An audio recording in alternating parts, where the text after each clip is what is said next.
I'm a big believer. Pay $65 for a pair of trail crampons. Don't pay any co-pays when you're in physical therapy or worse. You go over on those trails. You're going to be paying a lot more in medical bills than $65. So exactly. What a great concept. yeah, I'm a big believer in that. $65 or $500. Yeah, and Wow. worse, laid up in bed. Who knows what's going to happen to you? Exactly. That is a quote I'm going to use for you, and I'm going to credit you for that quote.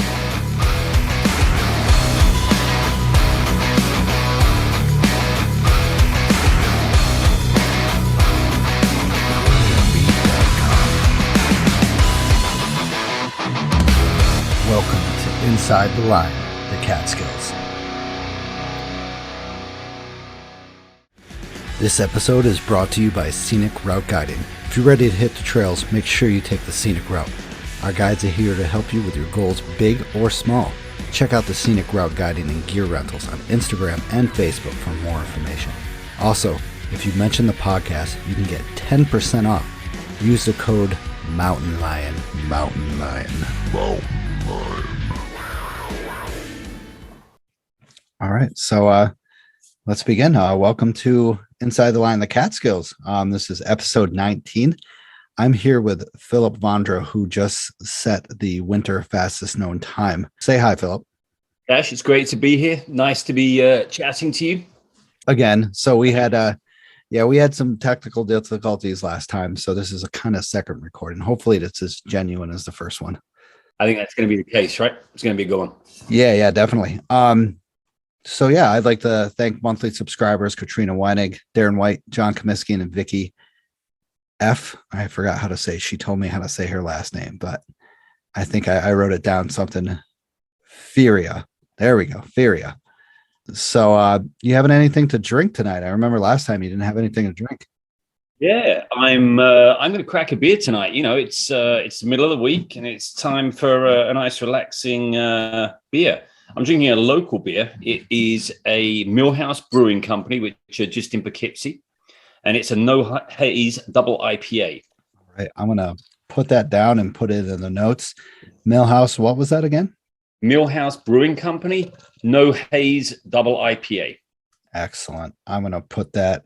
Send a link so in case anybody wants to try. I am having a quick rum and coke. They're making some good beers over there at Millhouse Brewing, and they do some nice food as well. Oh, food.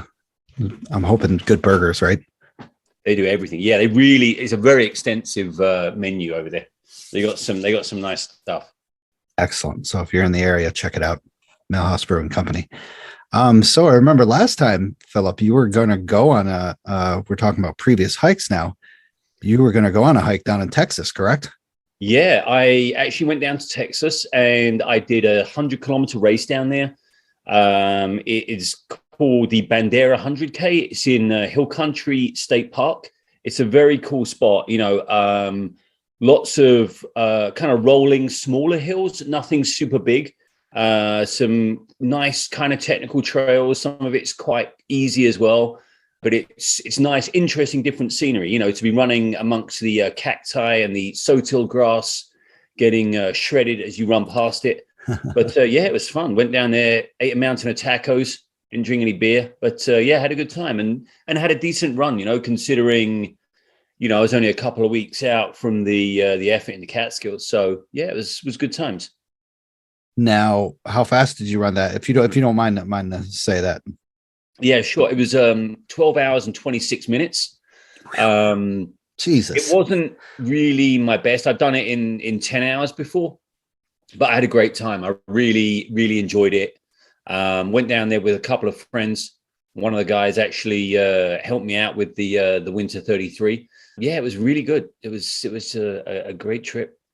For our American listeners, 100 kilometers is 62 miles.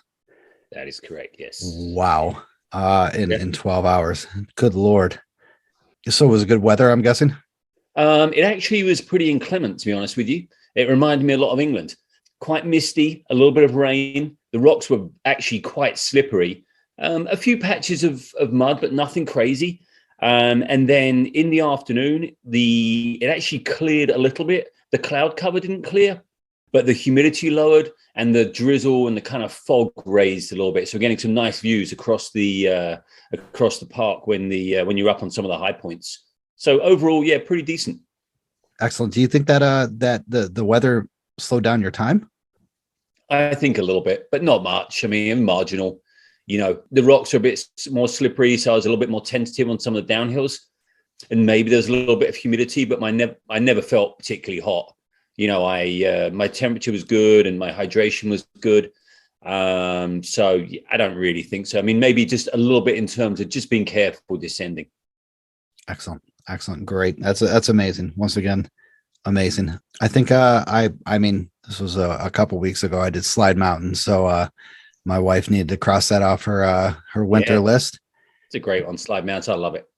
It's what was funny. It was for this hike. I don't know. It was like a slog for us. It was just took so long to get up. We hit a lot of, it was wet. It was right after all the rain, and then you hit certain parts right up at I think we around like 3,000 feet, maybe 3,200 feet. We had to throw spikes on, and then all of a sudden it became beautiful. So we took the spikes off, threw them back on, took them off, threw them back on. Of the hassle. Spikes on, spikes off. It's often a pain, but generally worth doing because you're staying upright, Yeah. Mr. Miyagi. Oh, I got to do that. I'm going to make a meme. Spikes on, spikes off. Spikes off.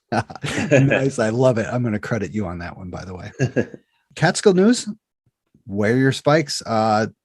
It's been ice crazy, cold weather, actually extremely cold weather that I love. So just wear your spikes, whether it's micro spike crampons, just do it. Extra pound and a half. Philip's going to talk about his times in the winter and tell us about his amazing safety procedures that he does. So just wear your spikes. I have some news about the podcast. So I always say we, I don't know why. I just broke over the other day, 4,000 plays, which is crazy for me. So pretty cool. 4,000 plays. Thank you everybody for listening. I really appreciate it. It's awesome. So usually I get some Catskill Mountain history. Tonight, Philip made some Catskill Mountain history. So that's the Catskill Mountain history, everybody. Philip made some Catskill Mountain history. So let's get into it. Guest of the night, Philip. Vondra, winter fastest known time. Tonight I'm here with Philip. He just set the record for the fastest known time. When did you set it again? We're a little bit behind. I started on the 21st. So the first day of winter started on the 21st of December and finished on the 24th. So he just set the record. The fastest known time in the winter 3500s. He did it in 3 days, 10 hours, 53 minutes. Bushwhacking, trail running. Instead of doing it, how do you say it? Direttissima? Yeah. So Direttissima style is where you start at the trailhead and finish at the trailhead. And in between there is, you're not getting a ride in any vehicle. Everything involves your own 2 feet. You're traveling between every peak. You're looking to the shortest, quickest possible route, but everything is done, under your own power. I was driving between trailheads, so I do some peaks, get in my car, drive to the next one, do the peaks. I don't know what style that's known as, but that was how I did it. I'm day hiking style. I'm not entirely sure, but it seemed the right way, at least for me in the winter, to do it. Although a winter Direttissima sounds kind of interesting. Next project? Maybe. Yeah. Wouldn't be bad. So 105.3 miles total and 35,100 feet of gain. Am I correct? Yeah, I got a little bit more gain than that in the end. Actually, a little less miles, but I think it was like 104 and ended up with about 37,000 feet of gain, maybe slightly over that. Those are my estimates that I thought I was going to get. So it was reasonably close. But so 37,000 feet of gain, and I think I got like 104 miles, that kind of thing. Good Lord. 30 7,000 feet a game. That's Everest plus 8,000 feet. Unbelievable. Yep, Everest plus 2 slide mountains. Oh, actually, I guess from the trailhead it's less, right? But yeah, anyway. 3 slide mountains. Yeah. So welcome, Philip. Go ahead and introduce yourself with a little background about yourself. So I'm originally from the UK, moved over to the US in 2003, initially in New York City. Really loved the gunks, came up here to do a duathlon race, and just absolutely loved the area. Moved up here, kind of got into hiking and trail running, checking stuff out in the area, and then a good friend of mine, Mike Sudi, started luring me up into the Catskills, saying, "Hey, let's go and do some trail running, some hiking, some bushwhacking," and just really started to enjoy it. Actually, my first experience of the Catskills was 2008. I did a run called the Escarpment Trail Run.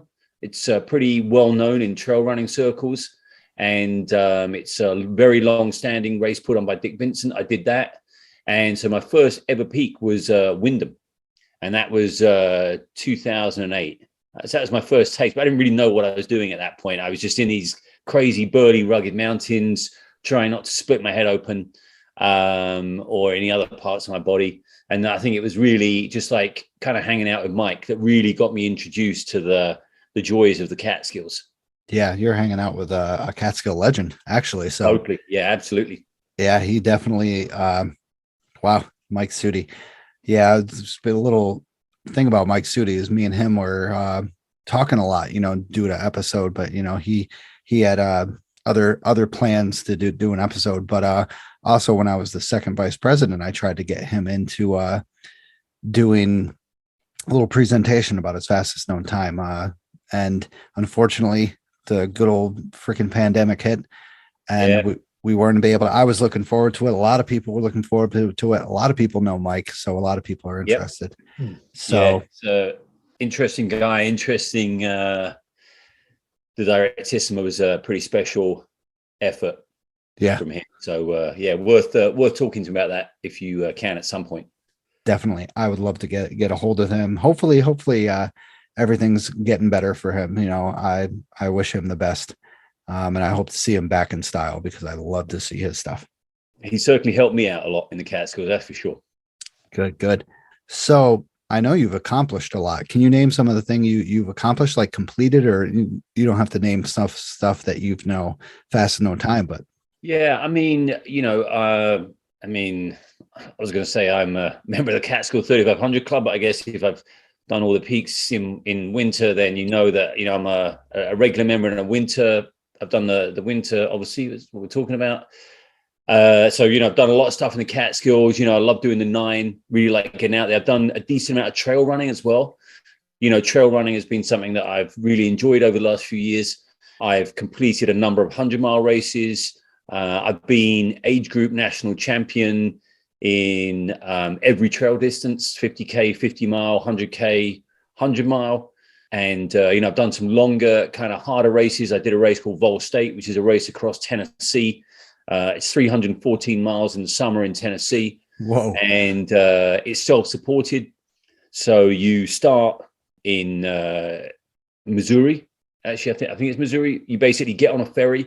You go across to Hickman, Kentucky. That then basically a few miles takes you into Tennessee. And then you carry on across Tennessee. And you basically carry everything you carry on your back is what you use. You can go into like gas stations to get food. You can, do kind of whatever it takes to get across. Obviously, it's all under your own steam. No vehicles or bikes or anything like that. And you sleep on benches. You sleep on anywhere. Like people sleep on like the porch of a church. You kind of do what you got to do to get across. It's very well-known race in ultra running circles. People are considered a little bit crazy for entering it, but it's actually a lot of fun. You become quite feral after a few days. People start to give you funny looks. I was sitting outside a gas station somewhere in Tennessee trying to eat a slice of pizza, and some guy I think thought I was a little hard on my luck, and he came up to give me $5, and I was like, actually I'm doing a race across Tennessee. I'm doing fine, thanks. But yeah, that's a pretty special event. So like a lot of ultra running, kind of long distance stuff. So that's kind of my background. But before that, I was really into like rowing and climbing, and then kind of gravitated towards stuff in trail. Wow. Amazing. 300 miles. What was your, if you don't mind me asking, what was your time in 300 miles? That was 5 days. Took me just over 5 days to do that. The record is just under 3 days or 2.5 days. It was just recently broken by a really, really incredible long distance ultra runner. He's a very, very well known a guy called Bob Hearn. He's a top level ultra runner. Absolutely threw down an amazing performance there. Maybe it's 3 days, or maybe it's 2.5 days, but super, super fast. Yeah, insane. So 300 miles in 5 days is like 45 miles a day, right? I think that it worked out to be something like 60 miles a day. I think it's 500 kilometers. So the race is it's 500K the race. So I did about 100 kilometers a day. So about 62-ish miles a day kind of thing. Holy shit. Yeah, it's a long time out on the road of Tennessee. You see some interesting stuff. A lot of armadillos. Yeah. Oh, really? They have armadillos? Yeah, a lot of them are squashed on the road. It's quite. They really can cause quite a stink when they've been festering on the road for a few days. Yeah, especially down in the hot weather of Tennessee. Yeah, it's pretty terrible actually. Amazing. That is insane. I've never heard of that race, so I'll have to look it up and check out. Check it out. It's absolutely amazing. Wow, awesome. When you did the escarpment, that was 24 somewhat miles. How fast did you do that one in? So the escarpment trail race is 18 miles, and I think my effort there was 3 hours and 52 minutes. I think I did. Yeah, and it basically runs from Route 23.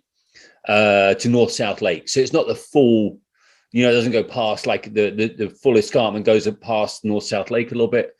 This one stops at North South Lake, but it's been going since I think the 1970s. You said Dick Vincent runs that, right? Dick Vincent, yeah, he's also a Catskill 3500 Club member. And the funny thing was, a little bit of trivia, I did my first ever Catskill Peak in 2008 on Wyndham, and Dick and I received our certificates on the same day at the Catskill 3500 Club dinner. Oh, wow. And I got to know Dick quite well over the years. And I thought it was quite funny that I'd done my first ever Catskill Peak with him in 2008 during the Escarpment Trail Run. And both of us were standing there getting our certificates together. I was thought that was quite nice. Yeah, I've heard his name a lot around the Catskills. So yeah, he's out and about in the Cats a lot. I think he lives in Palinville, I'm going to say, something like that. Right outside there. So he runs that escarpment? Yeah, he does. Yeah, and I've volunteered quite a few times to do the sweep for him. So go off last and just make sure everyone's doing okay on the course. If anyone's lagging behind or got injured or that sort of thing, kind of help them out, G them up if they're going a little bit too slow for the cutoff. But yeah, I like helping out at that race. So I've done it a few times for him. Excellent. I'll have to get him on here for that race, information about that and stuff. I would definitely do that. And I've heard his name so many times around here. I'll have to, yeah, I'm pretty sure I've met him before. So I have on here that your accent is New Jersey-ish, right? It's actually, northern New Jersey, up near the New York border. No, I'm originally from London. Excellent. Born and raised Londoner. What made you come to America, by the way? I'm just off the. I just got offered a job here. I got offered a job for 1 year, and it just spiraled out of control. I got offered another job, and never left, and they haven't caught me, so I'm staying. Excellent. No, I have a US passport, just to be clear. So all is good. I'm glad you like the East Coast, because a lot of people come over here and just like goddamn winters and they leave. Yeah, I like proper winters though. I like it when we got 2 feet, 3 feet of snow outside. Good. And you're also a co-host on a podcast, correct? Yeah, I do a podcast called The Pain Cave. Primarily, it's about ultra running. In fact, entirely it's about ultra running with a friend of mine, Jay Friedman. And we do a section on sort of, news in trail running, like results primarily. And then we have another one, which is called 20 Questions, where we take people, various people that are kind of, in the know in trail running, a lot of pro athletes, race directors, people like that. And we ask them 20 questions, some of them serious, some of them pretty silly, but just a nice way to kind of get to know them and, give people maybe a few tips from that and give them a bit of a laugh. So, we enjoy it. It is good fun. We drink a little bit of beer. We take the piss out of each other a little bit and, generally have a good time. Yeah. I've listened to at least 2 of the episodes. I plan on listening again tomorrow. Oh, good. And I thoroughly enjoyed it. I thought one of the episodes I listened to, you were talking about your drinking such a high IPA that you were going to get, or he was going to get wasted, one or the other one, and you wouldn't he finish doesn't have the best tolerance. Yeah, but he does his best. Good. Check it out. Pain Cave, any platform, correct? Yeah, we're on everything, Spotify, Apple Podcast, Stitcher, anything like that. We're on every platform. Excellent. Check it out. Pain Cave looks pretty cool. I've listened to 2 episodes and I enjoyed it so far. I'll definitely listen to it, even though I'm not an ultra crazy kind of guy like you guys are. All right. So you've been a local here since 2007, which is a fantastic. Local setting records are always great. What made you go after this record for the fastest known time in the winter? This is something, so as I said, I've done a lot of hiking and running and stuff with Mike Studi. And, I helped him out with his Directissima. I did some miles with him. And, I think Mike and I think, we were talking about, what would a winter effort look like? And, so we kind of got chatting about it. And I think, Mike and I wanted to do something together. We thought it'd be a fun thing for the 2 of us to do.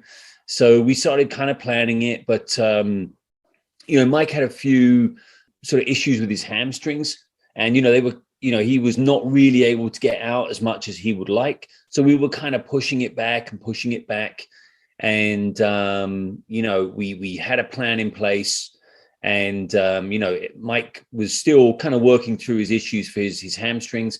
And, I said to him, like, I'm really kind of feeling doing it this year. I say, and that was, 2021. And, I said, is that cool if I do that? And he was like, yeah, that'd be awesome. So I planned to just do it on my own. And, I sat down with him and we talked through the best route to do it, how we could save, a little bit of mileage on it, a bit of carpooling, stuff like that. And, he really helped me put a plan in place, put a good order of the peaks in place. So, it kind of took place over a couple of years. But really, like the sort of real hard kind of detail was like one evening sat there in front of his computer with his Cal Topo and all his other mapping apps. He's pretty handy with that stuff. Oh, yeah. And just kind of map stuff out, put mileage down, and kind of got it on paper, got the route, got the date. And just ready to go, basically. Wow.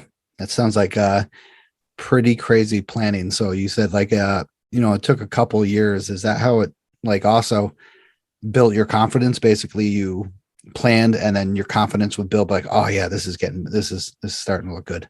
Yeah. I think one of the things that definitely helped was, I did get to know the Catskills better. I'd initially planned it to do it with Mike, and obviously Mike knows the Catskills inside out, but I didn't really know them as well as he knew them. And, one of the things was like doing the 9, and I've done it a few times on my own and I've got, I think, reasonably competent at doing the 9 on my own.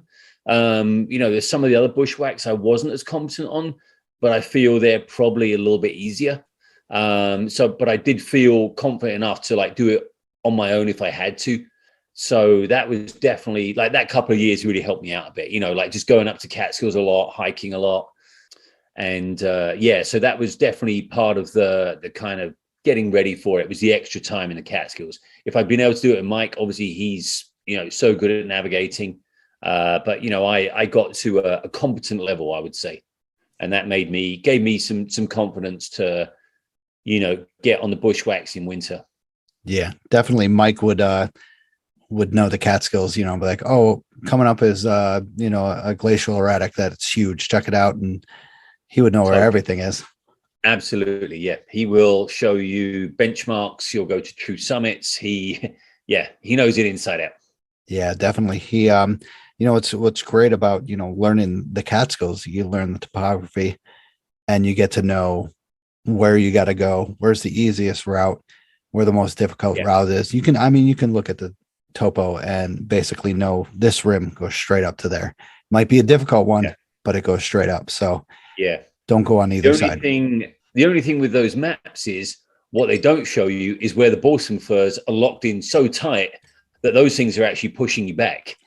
Yeah. And you learn that when you're out there. You learn how you're going to get through certain sections. Where the bushwhacking can be super tight.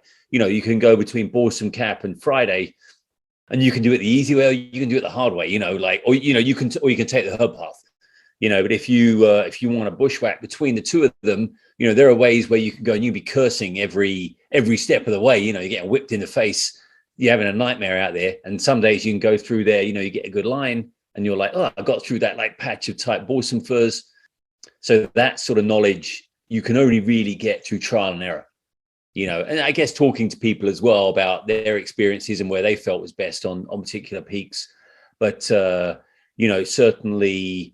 having that little bit of insider knowledge about how to, not spend your time on the dink trapped inside the balsam firs there, getting like death by 1,000 cuts up there. That kind of thing you can't get from a map. Doing the 9 really gets you a feel of the old school Catskills, basically. Yeah, totally. And even that's getting a little bit like more more of a herd path on it. That's in certain sections it's a little bit strong, but still it's a fun time. I mean, in terms of the planning, so maybe I'll just read you through the order I had the peaks for the thing. So day 1, which was actually the 21st of December, I did the 9. So Table, Peakamoose, Lone, Rocky, Balsam Cap, Friday, Cornell, Wittenberg, and Slide. Started that one at Denning, finished at the Slide parking lot. That saved a couple of miles, saved going back to Denning on the Curtis Ombre Trail. And then after that, I went and did Panther, just from the hairpin on 47, just a regular, up and back.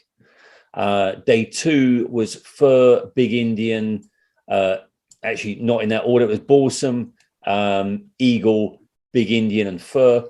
And then I went and did Halcott. I did Bear Pen and Vly after that, and then Balsam Lake. And then on day 3, I did West Hill, Southwest Hunter, and Rusk. I then did Sherrill and North Dome.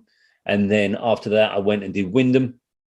And then on the last day, I did Blackhead, Black Dome, Thomas Cole, and then onto the Devil's Path, Plateau, Sugarloaf, Twin, Indian Head, and then finished on Catskill High Peak in the evening and had a Catskill IPA up there at the summit. I was quite happy to be done with it.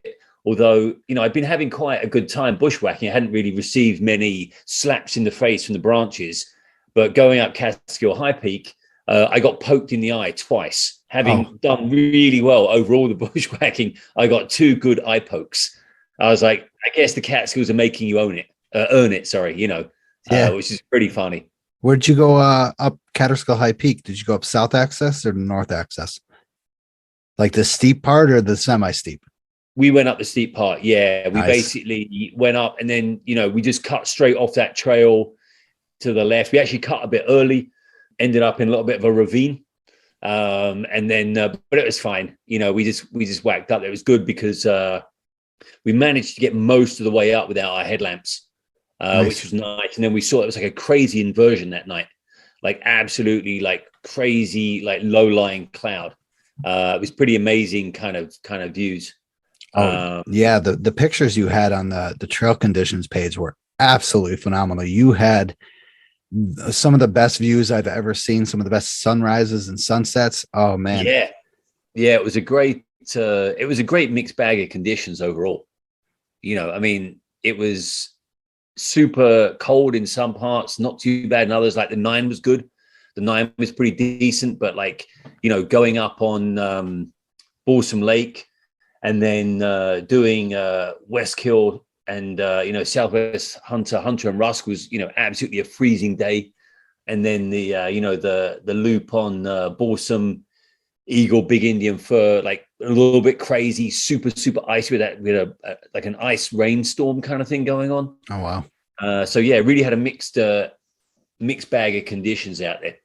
I remember you saying on the last time we recorded that Balsam Lake was extremely windy and extremely cold. Super windy. Yeah, I think the temperature in the wind chill up on Balsam Lake was -9 or -10 Fahrenheit. It was super cold. That was actually the only time I slipped over on ice. I was kind of cruising up there at night, and I had my spikes with me, and I was like, I'll put them on in a minute. I'll put them on in a minute. Slipped on the ice, banged my knee. I'm like, all right, there's nothing worse than carrying your spikes in, and then slipping on ice. So I put them on, and I was like, yeah, you should have put them on earlier. Anyway, I mean, and I was just a bit unlucky. It was a lot of rock, but I just trod on the one piece of ice and fell over. So it was kind of funny. It was a reality check. That's what they call those. Totally. Yeah, it was a little wake up call. I was feeling a bit sleepy. That certainly woke me up. Yeah.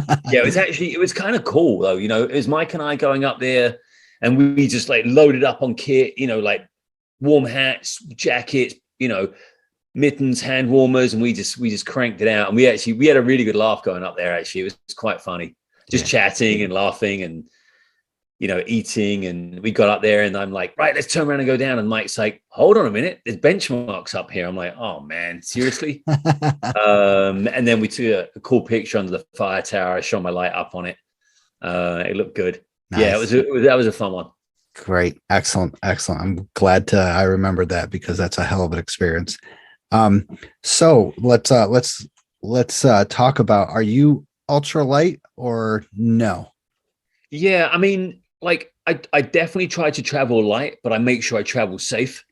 I always plan for a situation where, what if I can't move? That's like in the winter, I think in the Catskills when it's cold, if you can't move, then you have a problem. That's like, if you can move, then you're probably going to be okay, even if it's slowly. But so in terms of gear, I definitely try to travel light, because that helps you to move quickly. So I would dress well for the conditions, but also in my pack I'd have a down jacket, an extra buff, hat, gloves, a couple of sets of hand warmers, a pair of over trousers. Certainly I'm always carrying lots of food and fluid, so I definitely try to travel light. But in the winter I definitely prepare for a situation where I might not be able to move, and or I would be moving very slowly. But I think that's the best way to do it. And obviously always carry spikes in me as well. But yeah, I like to know that if things go bad, then I can, certainly keep myself warm. And I'm not afraid to crack open a pair of hand warmers sooner rather than later, because it's, useful to be able to feel your fingers when you need to do stuff. So that's right. Yeah. So that's how the way to go. Safe is always better, Yeah. Coming from a search and rescue guy, I like people who don't go ultralight with a water bottle, or not a water bottle, but more of a bladder, going up like a 7-mile hike, especially in the winter. In the winter, you're right. You don't know what's going to happen at the top. The top might be, 20 degrees, 30 degrees cooler than the bottom. Yeah. Yeah. I think always my worry is, like, I slip and I hurt myself and I can't move, or, I bang my head, or, something like that. If it's cold, I'll just come down, or I'll just move quicker, like I can handle those situations. But my fear was that, I'd hurt myself and I'd have to sit there and wait hopefully for another hiker to come, and I wouldn't have reception. I guess in hindsight, something I would maybe take with me would be like one of those Garmin InReaches, I think they're called. Yep. And they're not super expensive. I think they need a subscription, but I think on a solo effort, I did have people with me for a bit of the time out there, but I think on solo efforts, it'd be a useful thing to have with you. Oh yeah. You can, I think with them, you can send like a limited message to people, and they work, through satellites. So you'll always have the ability to contact someone. Yeah. And definitely one thing that I don't do is I do not underestimate the Catskills. Yeah. I think a lot of people think, oh, it's the Catskills. what's the worst that could happen? I mean, the worst has happened there. I definitely respect the mountains. Yeah, definitely. Like you said, respect the mountains. And then I guarantee you are always checking the weather constantly. Yeah. I check, various sources for weather, mountain forecast. And, I definitely like plan for the conditions, but I always figure that they're probably going to be a little bit worse, or, always plan they're going to be worse than they're actually going to be. Why not? I mean, an extra pound here or pound there in your pack. So what, I mean, it's not make or break Right. in terms of speed, but it is in terms of comfort and safety. So correct. I look at that forecast and I'm always like, it'd probably be a little bit colder. If it's warmer, great. Yep. I say, what is my philosophy is plan for the worst, hope for the best. Yep. Yep. And don't go out with me then, because I plan for the worst and I normally get the worst. So don't go in the cats with me. Yeah, the Catskills are very unpredictable, which is crazy. People don't understand. Yep. Like, I mean, some places you're starting off at 900 feet, like Trumper Mountain. Yeah. Start off at 900 feet. I mean, you're only getting up to 2,700 feet, but that's 700 feet open winds. Well, I mean, I'll give you an example. Friday morning, I came out of the hotel. I mean, apart from locking myself out of the hotel and having to wake up Mike to let me back in to get my gear, I came out and there was a couple of inches of snow on the ground, and I was like, I didn't think we were going to get any snow. It wasn't in the forecast, but, we got like a couple of inches down low, maybe a little bit more higher up, not much more, maybe 3 inches, that kind of thing. But I hadn't really planned for it. And I was like, oh no, what if we're getting like 6 inches up? What if we're getting a lot more? So, that wasn't on the forecast and that appeared. So yeah, you're never 100% sure in the mountains what you're going to get, Exactly. You need to plan for all situations. Of course. Exactly. And that's so I had a car totally full of gear. I had like, basically every piece of hiking and running clothing I own was stuffed in my car. And then for that specific hike, you would take whatever you needed for that hike, correct? Yeah, I'd sort of look at how the day was panning out and then take the appropriate gear. Awesome. And then add it, Learn from this guy. That's the way you should do it. So this was supported, of course. So do you want to give any shout outs to the people who supported you? Yeah. So, I was definitely lucky. I mean, definitely a shout out to Mike, who helped plan and did about 50 miles worth with me. And, for a guy that's sort of getting back into things at the moment, that was a huge help. And then ferrying me around and, also having a laugh and a joke helps as well. Just, raising up your spirits. English friend of mine, Piers Constable, was huge. We did the 9 together and we did Panther. He was amazing. Another friend, Tom Kaplan, met me when I was in the Blackheads, and that was great because it was that snowy morning on Friday, and just having that person just to kind of be there with me was really nice. And then on Wyndham, I was kind of tired on that day, that evening, and I was kind of a little, maybe a little of a low point. And friend Mendy Gallo came and helped on that one with us, and that was great. And she took off up Wyndham like it was a race, and poor Mike and I were like dragging in her wake, and but we had a laugh about that. It was pretty funny. So yeah, those 4 helped me out so much. Really owe a lot to them for that. It was made a huge difference for me. Yeah, definitely the motivation helps a lot. Yeah. I couldn't. I mean, I do a lot of solo hiking, and you're lost in your own mind. You got to think your own thoughts. You don't have anybody to distract you. So I couldn't even imagine doing that much by myself. Yeah, it's having the people around is so helpful. Some of the time on your own is nice as well, but like it really helps to have people around as well. So yeah, I owe those guys a lot. Yeah, definitely something to say, you're doing a great job. Let's keep it going. We'll get you snapped into that mode and be like, oh, yes, I am. So, yeah. And another great thing is they don't even really let you think about, that like, you just kind of distracting you and talking about stuff, just one foot in front of the other, I mean, Wyndham was great. I had so much fun going up there with Mike and Mendy, and it just, people were like, oh, it's just 1P. It's just Wyndham, but like it was at the end of a pretty long day. I'd done West Kill, Southwest Hunter, Rusk, Cheryl and North Dome that day. So it was at the end of a big day, and that was a hard day. It was cold. It was really, really cold. The morning going up on, West Kill, Southwest Hunter and Rusk, my water bottles were frozen, within the first 45 minutes. But just have that fun in the evening with those guys. And then we got up, onto the top of Wyndham. It was a nice-ish evening. And there were geese flying overhead. It was like crazy. I mean, they sound like it was so close to us. But yeah, that was a real help on that day. Definitely. I agree with you. The support is really good, especially when you're soloing. So you definitely, to me, I saw your report, your trail condition report. You threw the dice on this one, and you got, I would say, perfect conditions, a little mix of all winter, which is good, but not too much snow. Do you feel lucky with the trail conditions or this? Yeah, I think I was lucky with the conditions. I mean, like we'd already said, it's winter in the Catskills. You're not really sure what you're going to get. You need to roll the dice a little bit. But I think overall it was good. I mean, my first day was good. Conditions were very good.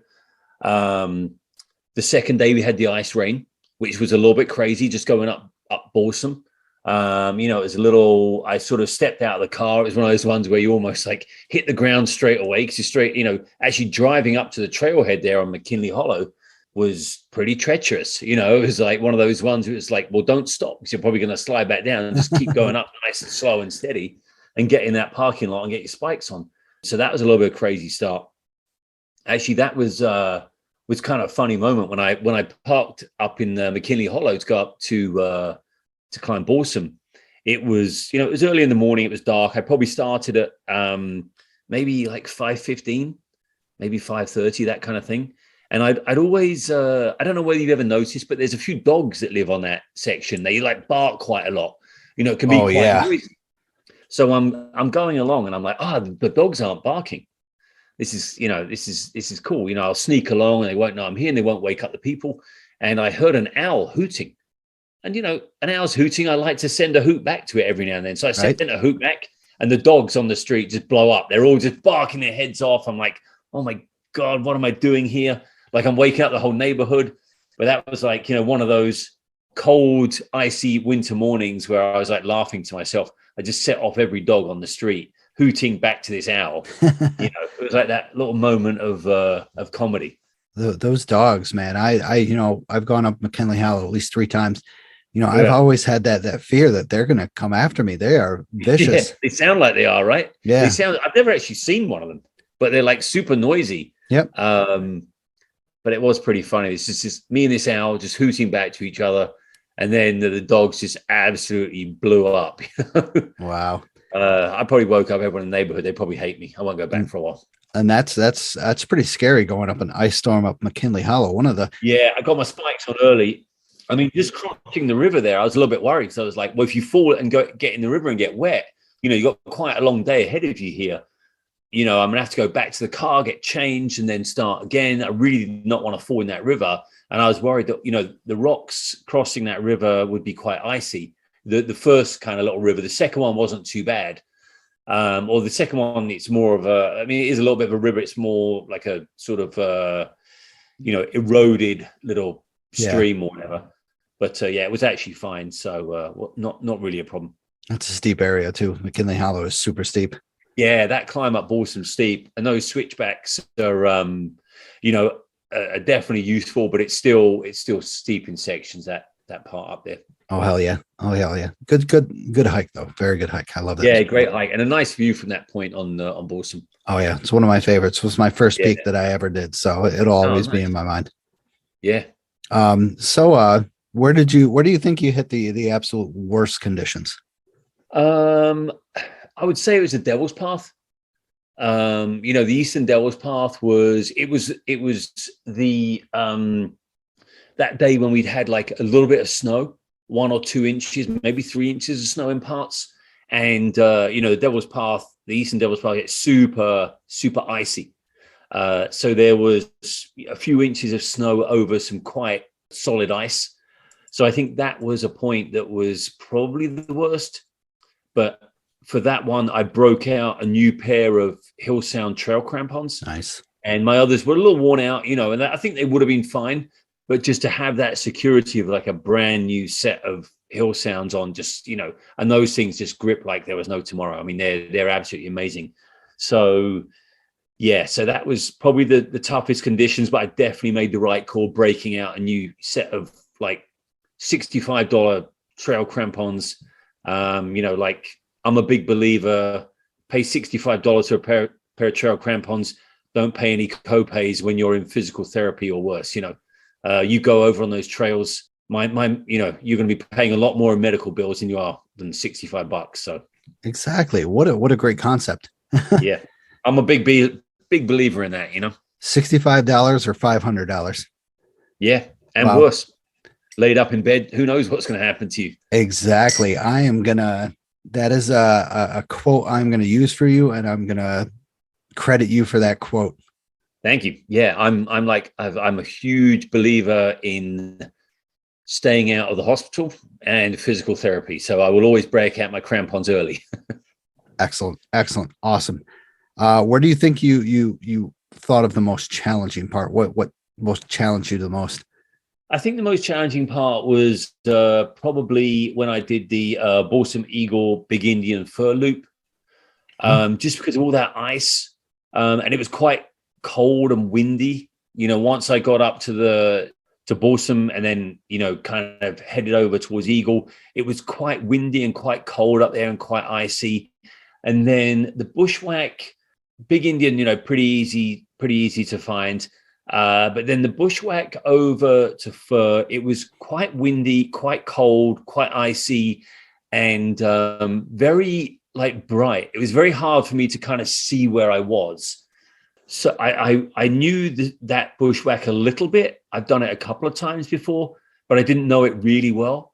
And then once I got up onto Fur, I was kind of struggling up there a little bit. I was just struggling to find the canister up there. I mean, I was doing okay, but I wasn't smooth, So I'd say that was probably my hardest section. And I felt a bit weird actually going up towards Big Indian, just, going up there. I felt a bit like kind of weird. I was kind of hungry.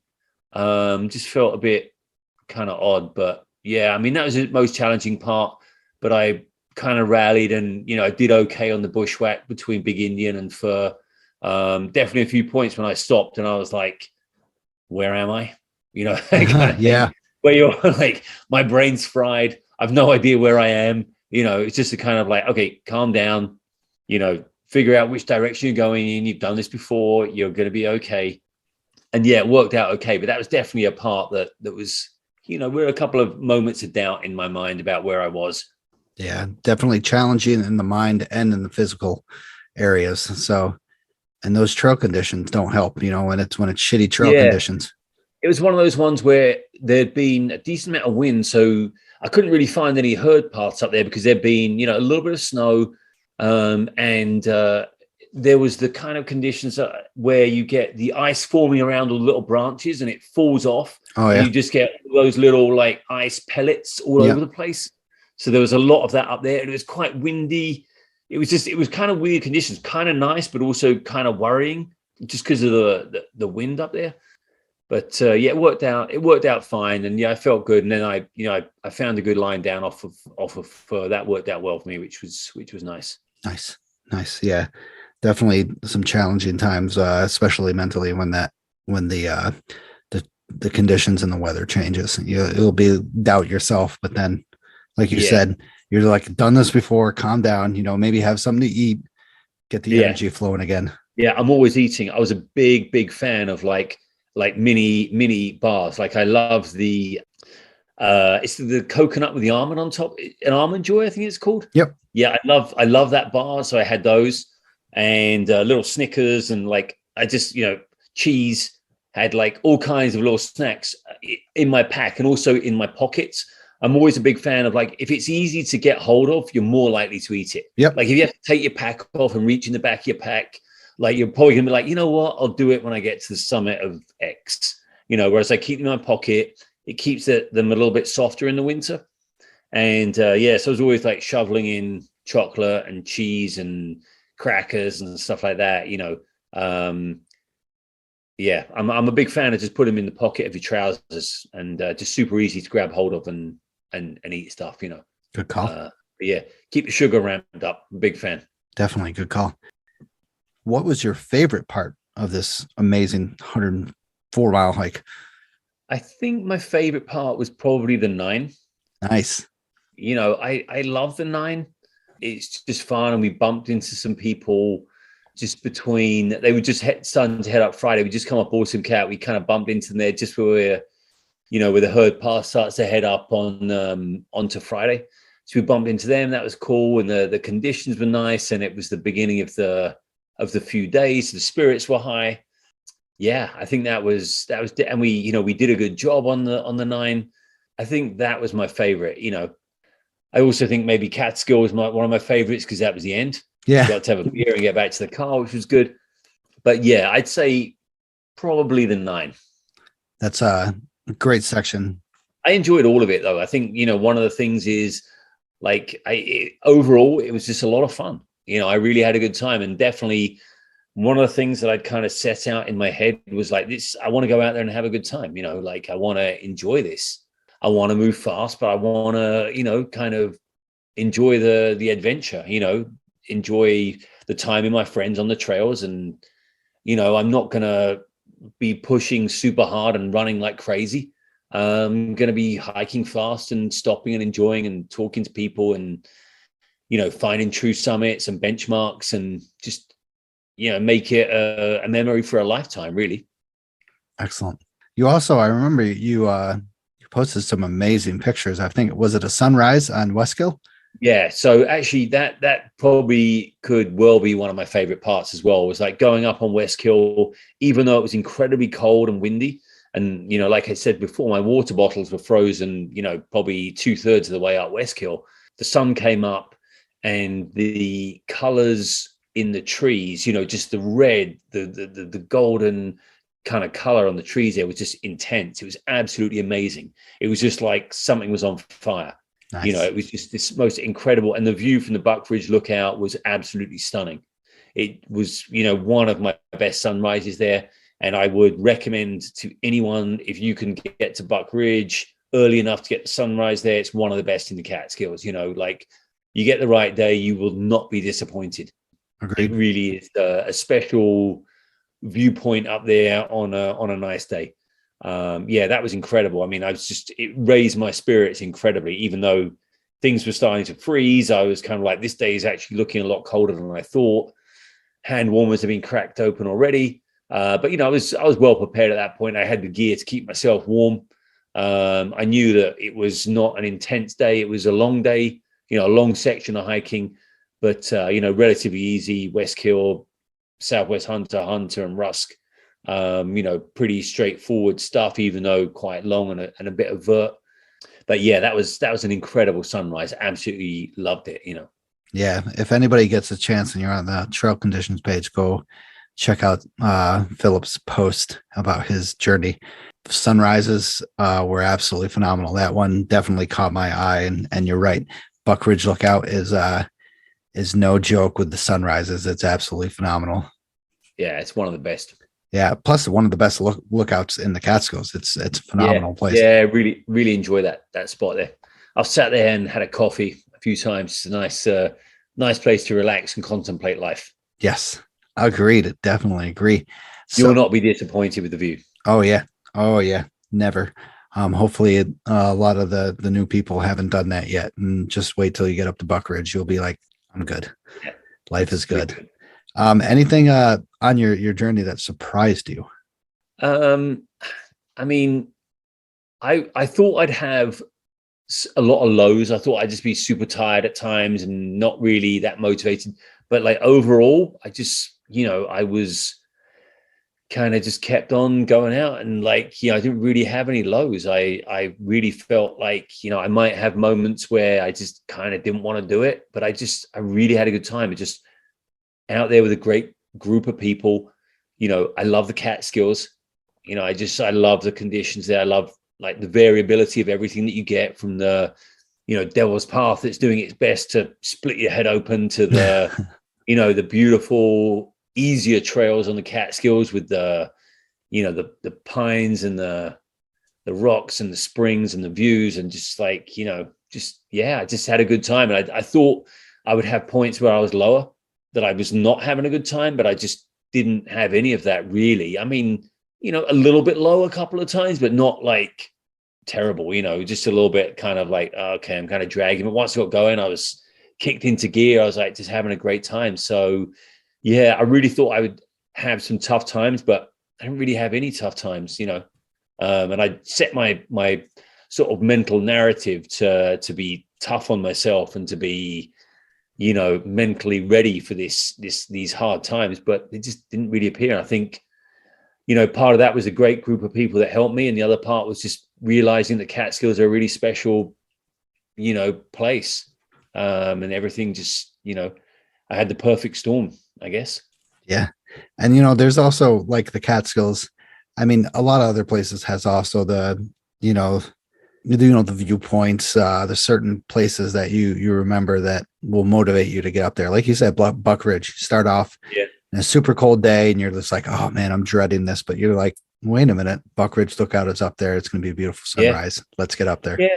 And I was a little nervous on that morning. I was kind of like, it is cold. It's kind of colder than I thought. I mean, I had the gear with me that I needed, but still it was like, I put my better jacket on earlier than I probably would have done, like I was like, I'm prepared. I've got the gear, like I put the warmer gear on, broke out the hand warmer. So I was like, so what, get them out, get them going. I had another spare pair with me as well after these ones maybe would run out, but like they last 10 hours. So it's fine. They weren't going to run out, but like they make a big difference. If your hands are warm, you'd be surprised how that can, help you out mentally and just overall, like, body temperature.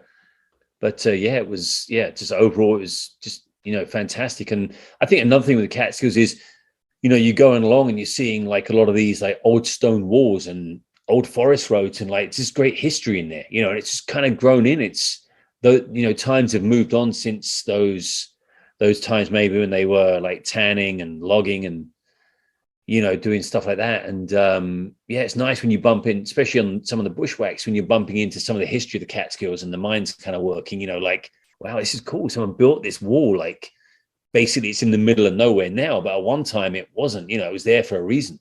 Yeah. So those things really spurred me on as well. Nice. The history of the Catskills is absolutely phenomenal.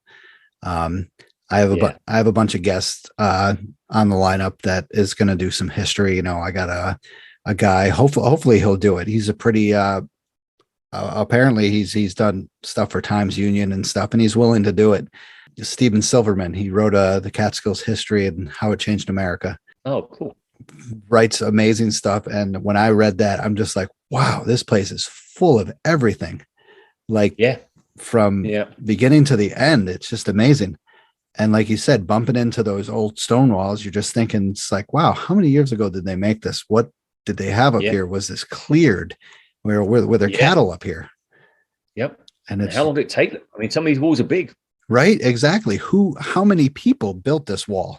Yeah. Like, was it one person? Was it like 12 people? It's very fascinating, the history of the Catskills. Have you ever seen, when you've gone up Hauka and like Westkill and Ashokan High Point, you ever seen those big, massive cairns? Like, I haven't. The ones that are like almost just like big domes, basically big igloos. Oh, wow. I've not seen them. All right. I generally don't like to see cairns in the Catskills, but I guess those ones I will accept, Yeah, I'll have to, we'll have to get a hike together. Actually on the way to Westkill, when you're going along that nice flat area, keep looking to your left when you're coming from the Spruceton. You'll see 4 or 5 of them. Oh, interesting. Especially in the winter. In the winter, you'll see them better. They're tucked away probably a good 50 yards off the trail. It's definitely one of the good things about winter hiking is you get to see the topography a bit more. Oh, yeah. You get to see the lie of the land, which is very cool, That's what I told my wife. I'm just like, I know you hate the cold. I know you hate the unpredictability of the trails, but just wait until you see, this nice little thing and then also a massive ledge. And then it goes back up. And she's just, I'm excited to show her that stuff. Yeah, it's great. Really good stuff. Excellent. So once again, thank you, Phil, for joining us. Check out his co-host, Pain Cave Cup podcast. Awesome stuff. I'm excited tomorrow at work. I'll listen to it, even though I shouldn't, because it's not worth ethics. We got some good guests coming up, so good. Enjoy it. Good. I'm so excited. Any special shout outs? I know you did some earlier, but any special? I mean, just Mike Sudi, Piers Constable, Tom Kaplan, Mendy Gallo, and my running coach David Roach. Those guys helped me in so many ways. Amazing people. Couldn't have done it without them. Yeah, excellent. Thank you for helping him on this amazing journey and this amazing FKT. I'm excited. I'm so glad I have you on here. Sorry I had to do this a second time. No problem. Absolutely no problem. It's been fun. I have shout outs to my fellow SAR team members for pushing through these crazy times of training. We've had so much training in the past, I don't know, 2-3 months that it's just pushed us beyond like our capacity of our mind. It's insane. Fellow SAR team members, thank you very much for sticking with us. Yeah, definitely appreciate what you guys do. Oh yeah, I mean, we haven't done much yet. We hope to get more involved. We're trying to get on the Rangers sides and be like, hey, you guys have us for help. We're very motivated to help you guys out. We have the energy. So, cool. But yeah, thank you all to the Rangers again. Once again, thank you to the Rangers for kicking ass in the Catskills with these last couple of years. It's been insane. Thanks, sponsor, Scenic Route Guiding. I made this episode is actually going to have a new intro that I made. It's going to be very funny. I had to send it to Sarah, who is the owner of Scenic Route Guiding, just to make sure her approval. I thought it was too unprofessional, but she loved it. So I'm glad that happened. Thank you for the donors once again for donating. Anybody who's donating. I think at the end of my year, when I first started this, I'm going to hand a check over to a 501c3 of the money we've gained from donating. So thank you, everyone. Thank you, everyone who's listening. I appreciate it. Once again, go check out Pain Cave. Cool stuff. Subscribe on any platform. Listen to me on several different areas. You can check me out on Facebook, Instagram, Twitter. I'm not much on Twitter, but Instagram and Facebook, I'm well alive on. Philip, thank you for joining me again. Thanks for having me on, man. I've had a great time. It's awesome. We need to get out and hike at some point. Yes, I would like to show you some more history of the Catskills. Sounds good. I'm excited to do that, and I was excited to have you here. And congratulations on FKT. Really appreciate. Thanks so much. And I appreciate you going safe. That's what the best thing is. It's the only way. Yeah. Thank you once again. Have a good night. Enjoy whatever you got coming up.